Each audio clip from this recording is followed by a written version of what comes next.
Selamat siang, dengan saya Jovita Kusuma. Saya akan melakukan presentasi untuk ujian akhir semester mata kuliah sistem pakar dengan judul Pengembangan Sistem Pakar Diagnosa Penyakit Gigi dan Mulut menggunakan metode forward chaining dan certainty faktor berbasis web dengan dosen pengapu Ibu Vika Febi. Latar belakangnya, banyaknya masyarakat yang mengalami penyakit gigi dan mulut, minimnya tenaga medis, terkhususnya di daerah, penanganan terlambat dapat berdampak serius. Menurut data Kementerian Kesehatan, banyak kasus penyakit gigi yang sebenarnya dapat dicegah atau ditangani sejak awal bila terdapat diagnosis dini. Namun, masyarakat sering menunda kunjungan ke dokter karena alasan biaya, waktu, dan keterbatasan informasi. Solusinya adalah menggunakan sistem pakar untuk mendiagnosis awal secara mandiri. Dalam penelitian ini digunakan metode forward chaining dan certainty factor. Forward chaining digunakan untuk menelusuri fakta dari gejala ke diagnosis. Sedangkan certainty factor digunakan untuk menghitung tingkat keyakinan terhadap hasil diagnosis. Penggabungan dua metode ini diharapkan dapat memberikan hasil diagnosis yang lebih akurat dan bermanfaat sebagai alat bantu diagnosis awal. Untuk perumusan masalahnya, bagaimana merancang sistem bakar berbasis web, lalu bagaimana metode forward chaining dan certainty faktor diterapkan dan seberapa akurat hasil diagnosa sistem. Tujuan penelitian, membangun sistem pakar diagnosis gigi dan mulut berbasis web, implementasi metode forward chaining dan certainty faktor, evaluasi akurasi hasil diagnosa.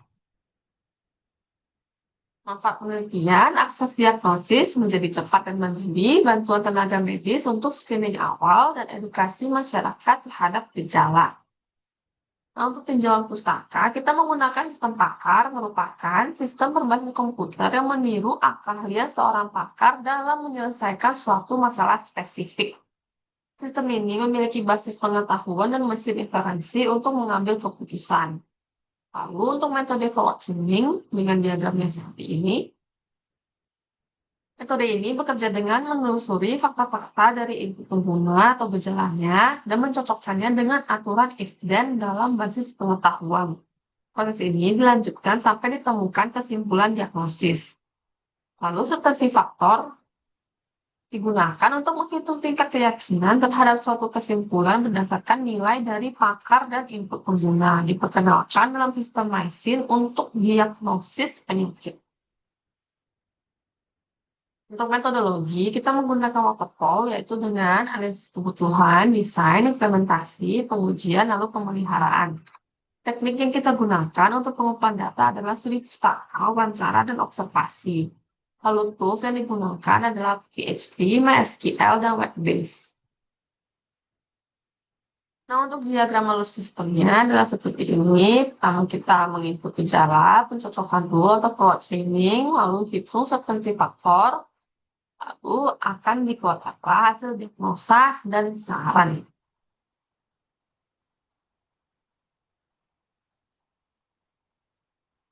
Nah, untuk diagram alur penelitiannya, itu dimulai dari mengidentifikasi dan merumuskan masalah, studi literatur, analisis kebutuhan, pengumpulan data, riset sistem, pengkodean, pengujian, analisis dan pembahasan, kesimpulan, lalu ending. Nah, untuk contoh rule dan CF-nya atau chain forwarding-nya, rule pertama adalah if gejala 1 and gejala 2 then gigi tipis. Apabila CF user 0,8, CF pakar 0,9, maka CF hasil adalah 0,8 dikalikan 0,9 sama dengan 0,72. Jadi akurasinya 72% dan digabungkan combine jika lebih dari satu rule. Nah, untuk pengujian sistem, kita menggunakan black box testing atau uji fungsi antar modul, SUS, usability, kenyamanan penggunaan, dan confusion matrix untuk evaluasi akurasi sistem. Nah, untuk perencanaan desainnya adalah seperti ini. Untuk tampilannya, login user, lalu akan nanti ini dipilih nih gejalanya apa-apa-apa, lalu hasilnya adalah gigi tipis. Lalu kesimpulan dan sarannya. Kesimpulannya, sistem pakar membantu diagnosa awal penyakit gigi, metode FC dan CF efektif dalam penularan dan kepastian potensi dikembangkan untuk penyakit lain. Sarannya, tambahkan data penyakit lain, integrasi dengan mobile apps, dan evaluasi lapangan lebih luas. Sekian presentasi dari saya. Apabila terdapat kesalahan atau penjelasan ataupun pengucapan saya minta maaf. Terima kasih atas waktu dan perhatiannya. Have a nice weekend.